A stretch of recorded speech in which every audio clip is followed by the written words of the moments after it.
महाभारत का युद्ध केवल दो कुलों की लड़ाई नहीं थी, बल्कि यह धर्म, कर्तव्य और मानवीय मूल्यों का भी संग्राम था। इस युद्ध में हर पात्र अपनी विशेषताओं और गुणों के लिए जाना गया। इन्हीं पात्रों में से एक थे कर्ण, जो अपनी दानशीलता और निस्वार्थ भाव के कारण दानवीर कर्ण कहलाए।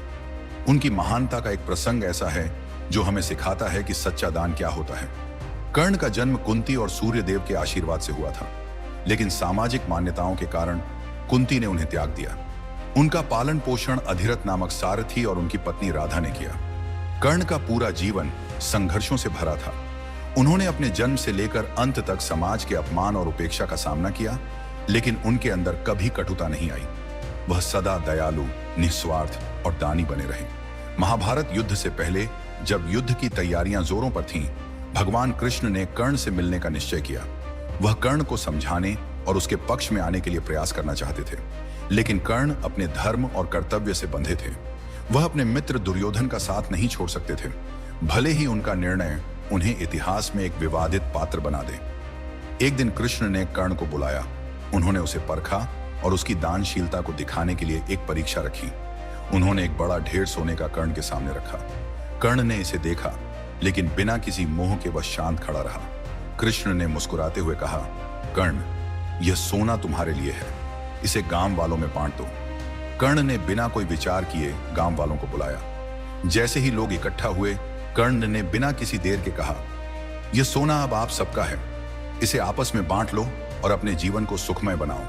कर्ण ने एक बार भी यह नहीं सोचा कि वह इस सोने का उपयोग अपने जीवन को बेहतर बनाने या अपनी स्थिति को सुधारने के लिए कर सकता है।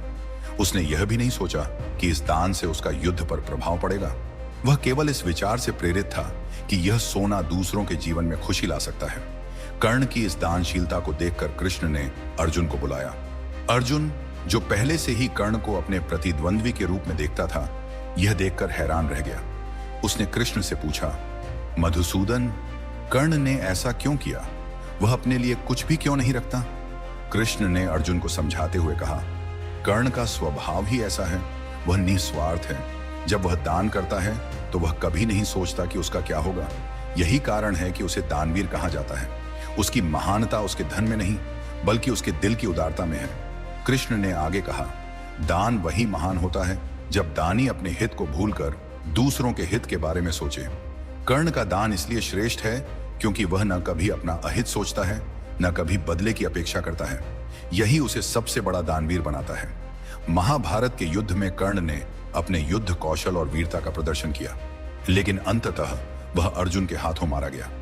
जब कर्ण का अंत निकट था, तब भी उन्होंने अपनी दानशीलता का परिचय दिया। कृष्ण ने उनके पास जाकर उनसे उनकी अंतिम इच्छा पूछी।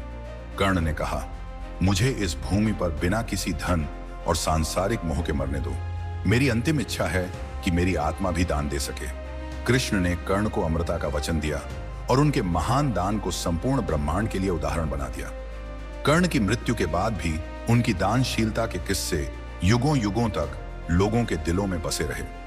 कर्ण की यह कहानी हमें सिखाती है कि सच्चा दान वही है जो निस्वार्थ भाव से किया जाए। दान का उद्देश्य केवल देना होना चाहिए, न कि बदले में कुछ पाने की अपेक्षा।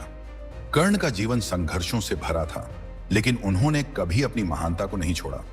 उनके दान का यह उदाहरण हमें प्रेरणा देता है कि अपने जीवन में हम भी निस्वार्थ भाव से दूसरों की मदद करें। इस कहानी का सार यह है कि महानता धन, शक्ति या प्रतिष्ठा में नहीं, बल्कि हमारे चरित्र और कर्मों में होती है। कर्ण इसलिए दानवीर कहलाए क्योंकि उन्होंने जीवन भर निस्वार्थ भाव से दान किया और सदा दूसरों के हित के बारे में सोचा।